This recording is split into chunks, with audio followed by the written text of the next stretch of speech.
Bueno, vamos a tratar de ir al grano en cuanto a las cosas más importantes, o bueno, que yo considero que son relevantes, que sucedieron en ecocardiografía durante el año 2017. Supongo que es aquí. Sí. Bueno, la primera guía que salió en este año fue una guía que fue un consenso entre la Sociedad Europea de Imagen Cardíaca y la Sociedad Americana de Ecocardiografía en cuanto a las valvulopatías, en la parte estenótica nada más, estenosis valvular. En esta guía particularmente creo que lo más relevante es la estenosis aórtica, porque sigue siendo un tema muy controversial y de muy difícil diagnóstico a la hora de que nosotros hagamos un estudio por ecocardiografía. Si bien es cierto que la cuantificación no ha cambiado absolutamente para nada, fíjense que es la misma que hemos venido utilizando en los últimos años, también es cierto que cuando el área da menos de 1 centímetro cuadrado, nos crea un gran dilema, y que han salido, lo han llamado de diferentes maneras, la estenosis aórtica de bajo gradiente, bajo flujo. Muchos dicen que es un mito, pero lo que sí es una realidad es que de verdad ha trastocado nuestra práctica diaria.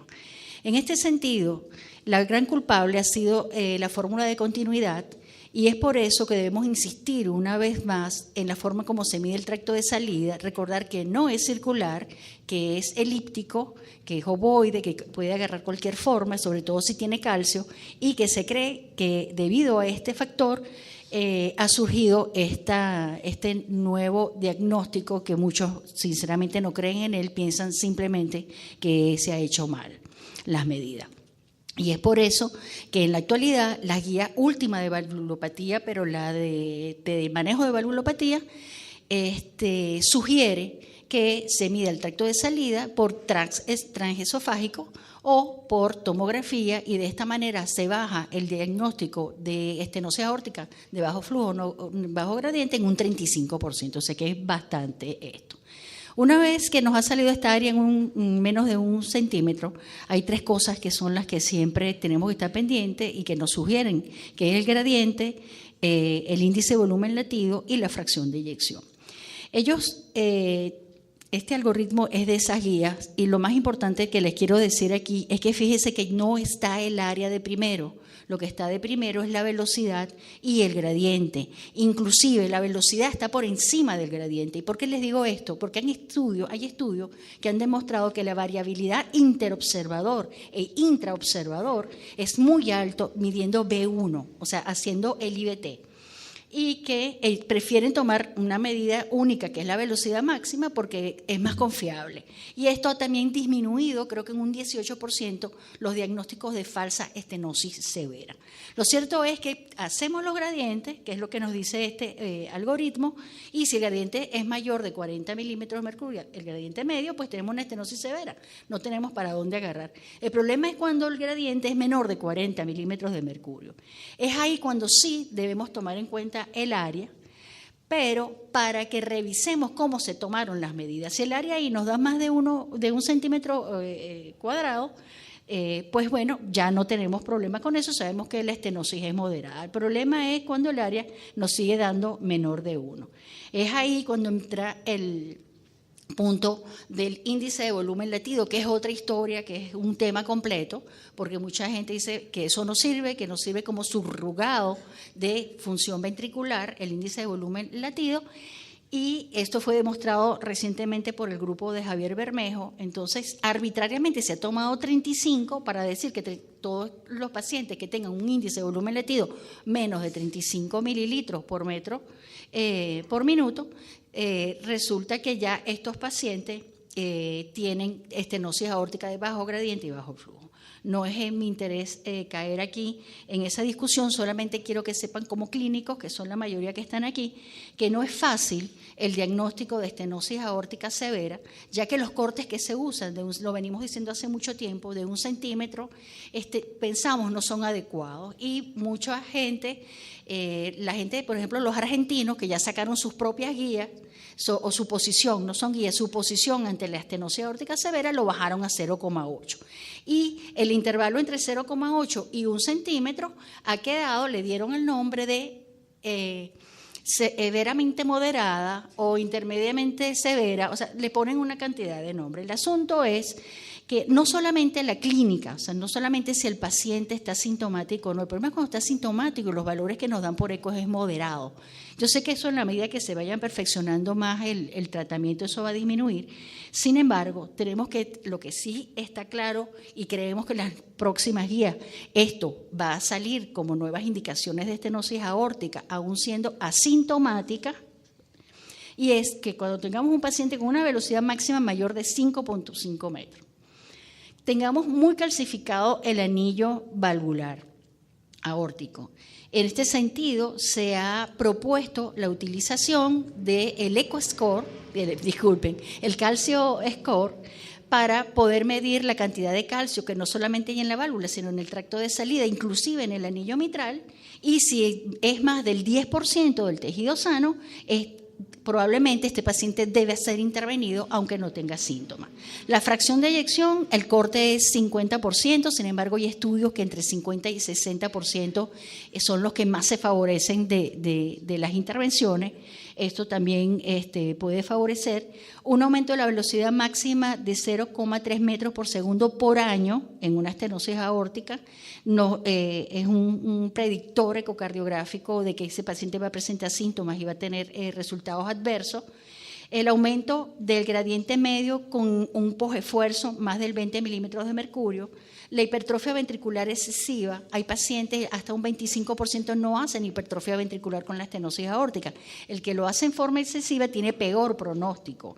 Igualmente, un speckle tracking longitudinal anormal o el paciente que tiene hipertensión pulmonar. De todos estos signos, que son predictores ecocardiográficos, que han salido de los últimos trabajos, los más importantes son los que resalté. Una velocidad mayor de 5.5, una calcificación valvular muy importante, un aumento del gradiente medio con ejercicio mayor de 20 milímetros de mercurio, probablemente en las próximas guías sean suficientes para mandar a un paciente a operar y no esperar que esté sintomático.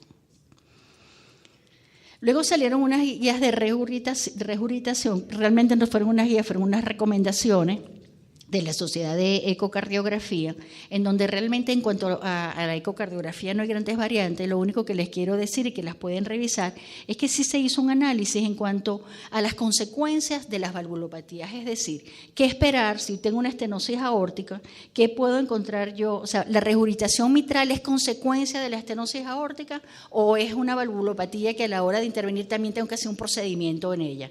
¿ok? Y ahí era doble válvula. Entonces, simplemente ellos hacen un análisis de todas las valvulopatías, inclusive estenosis pulmonar, regurgitación pulmonar, las que normalmente nunca les damos mucho interés, y nos sugieren cómo debe estudiarse para ver si este paciente tiene una indicación adicional a otra válvula que no sea la que está dañada. Estas mismas guías siguen insistiendo entre la diferencia diagnóstica por ecocardiografía entre primaria y secundaria, entre los parámetros cuantitativos, fíjese el orificio efectivo de regurgitación.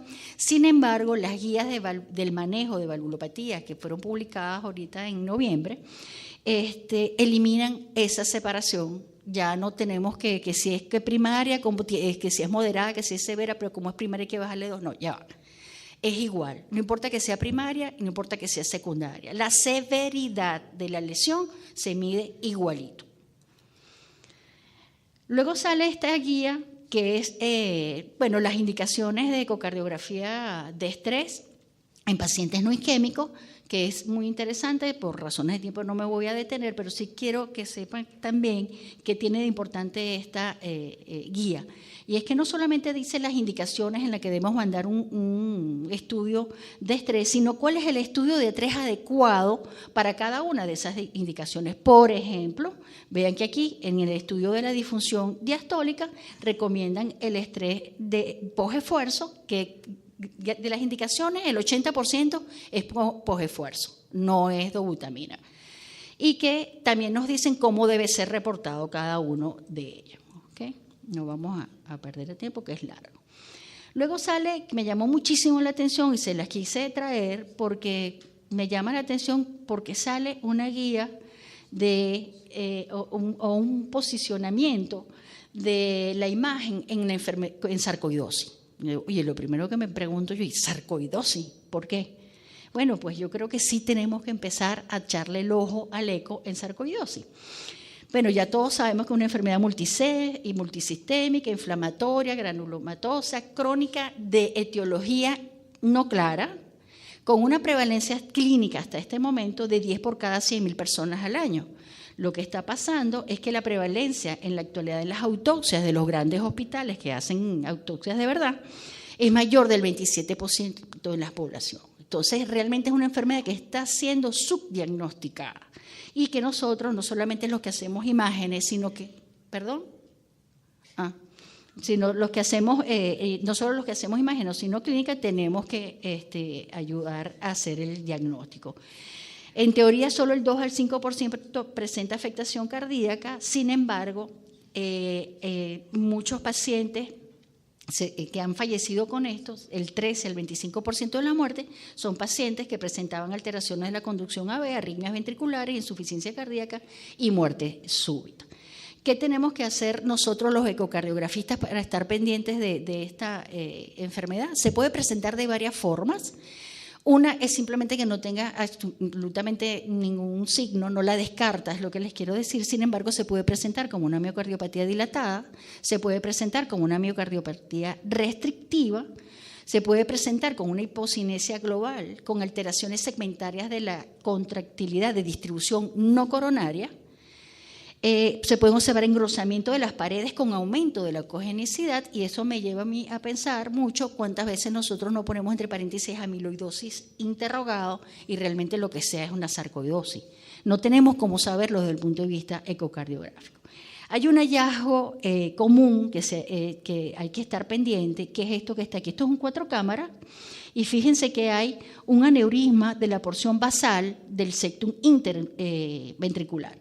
Igualmente, en la pared inferior tienen este mismo saquito, que es un adelgazamiento menor del 7 milímetros, con acinesia de la zona y deformidad diastólica. Ese es un signo que lo han dado como bastante específico para sarcoidosis. Esto es muy importante porque uno pudiera pensar que es un isquémico también. Entonces, lo que quiere decir que no todo es isquemia, que tenemos que abrir los ojos a otras enfermedades y que, bueno, seguramente que en la próxima charla esto nos va a ayudar muchísimo. Derrame pericárdico, hipertrofia de la pared auricular. Y esto es importante, que dice la guía, utilizando los criterios de disfunción sistólica del VD en ausencia de hipertensión pulmonar y disfunción diastólica significativa, inapropiada para la edad del paciente, se obtiene muy baja sensibilidad a este signo, pero casi entre un 82 y un 99% para el diagnóstico de sarcoidosis cardíaca. O sea que también se nos puede presentar como si el paciente tuviera un problema ventricular derecho, y tenemos que estar pendientes de esto. Esto aquí no lo pueden ni ver, simplemente lo que les quiero decir que el acercamiento inicial es ecocardiografía, que luego tiene que ir preferiblemente a resonancia. No sé si María Carolina va a hablar un poquito de esto, pero también podemos hacer otro tipo de estudio como es el CT-PET con 5-fluorodesoxiglucosa, que es el que mide la parte metabólica de la enfermedad. O sea que no es que con el eco simplemente es un acercamiento, pero que tenemos que estar alerta que los signos en el eco pueden ser confusos. Y por último, les quiero traer, que yo sí pienso que es la guía más importante de todo el año, que es que salieron la recomendación para imagen cardíaca multimodalidad en los pacientes con enfermedad de Chagas. ¿Y por qué digo que es importante? Porque el chair de este grupo de investigadores es el doctor Harry Aquater. ¿Qué tiene de importante estas guías para nosotros? Bueno, yo les traje lo que considero es más importante, y es que fíjense que cuando uno habla de cardiomiopatía chagásica, hay varios estadios, que son del B en adelante, porque ya hay manifestación estructural a nivel del ecocardiograma. En la fase aguda, fíjense que no se describe mucho daño estructural cardíaco, pero yo oyendo ahorita a Iván, yo pienso que nosotros tenemos que no solamente llevar los trabajos como póster, nosotros tenemos que dedicarnos a hacer un poquito más de lo que hemos hecho. Yo sé que no es fácil, pero en estas guías no se habla de Chagas agudos, no se llama de hallazgos ecocardiogramas del Chagas agudos. Yo me acuerdo de haber participado en esas hace 9 años en esto, viendo a los niñitos de Chacao, y todos tenían los ecos horrorosos, y eran agudos, estaban dilatados, estaban gruesos, estaban disfuncionando. Entonces, eso no sale en la guía. Y eso nosotros que vivimos esa experiencia sabemos que eso existía y Iván sabe más que nadie que eso fue así, pero que quizás un póster no puede tener lamentablemente el peso que puede tener un trabajo para tomar en cuenta una recomendación. ¿Qué podemos encontrar en el Chagas? No hay nada muy nuevo. Lo que se le dice puede ser cualquier cosa, dilatación importante de cavidades izquierdas, o puede tener más a predominio derecho y entonces tener una dilatación importante de cavidades derechas con disfunción ventricular. El hallazgo que ya nosotros conocíamos, que acuérdense el aneurisma de la punta, que es un aneurisma que se va muy ínfero-posterior. Aquí está claramente ubicado y que tenemos que tener cuidado porque si estamos en 4 cámaras probablemente no lo vamos a ver. Entonces que se vayan a 2 cámaras, 3 cámaras, pero sobre todo 2 cámaras y lo busquen para que vean la lesión. Igualmente está descrito aneurisma a nivel de la porción basal de la pared inferior. Es lo que les digo, es sarcoidosis, es Chagas, no sé. Yo lo que sí pienso es que tenemos que tener una mente un poquito más amplia a la hora de hacer un ecocardiograma, ser bien descriptivos, porque la parte clínica evidentemente nosotros no la podemos hacer cuando estamos solamente haciendo la parte de diagnóstico. Las recomendaciones de esa guía nos mandan a determinar la fracción de eyección mediante ecocardiografía y recomiendan especialmente la ecocardiografía 3D, que realmente hasta este momento lo único que ha demostrado es que es mejor evaluando la fracción de eyección. Evaluar la presencia, ubicación y grado de anormalidades en el movimiento de la pared regional. Aquí hay que usar el modelo de ellos siguen diciendo 16 segmentos del ventrículo izquierdo, ya nosotros usamos 17. Estimar la remodelación del ventrículo izquierdo simplemente midiendo los volúmenes, ¿verdad? Y midiendo los espesores, viendo si hay disfunción diastólica, que es muy importante en el Chagas porque es precoz, midiendo la presión sistólica pulmonar, viendo si hay anormalías de las válvulas, que generalmente son secundarias a dilatación del anillo, no porque produzca enfermedad valvular per se. Y evaluar sobre todo la presencia de trombos en aurículas y en los ventrículos, sobre todo en los aneurismas. Es decir, no salió. Es decir, haga un eco completo y confiable. Aquí no hay más nada nuevo, ¿ok? Que es lo mismo que hay que hacer con la sarcoidosis, que es lo mismo que hay que hacer con la estenosis aórtica y que es lo mismo que hay que hacer con todo.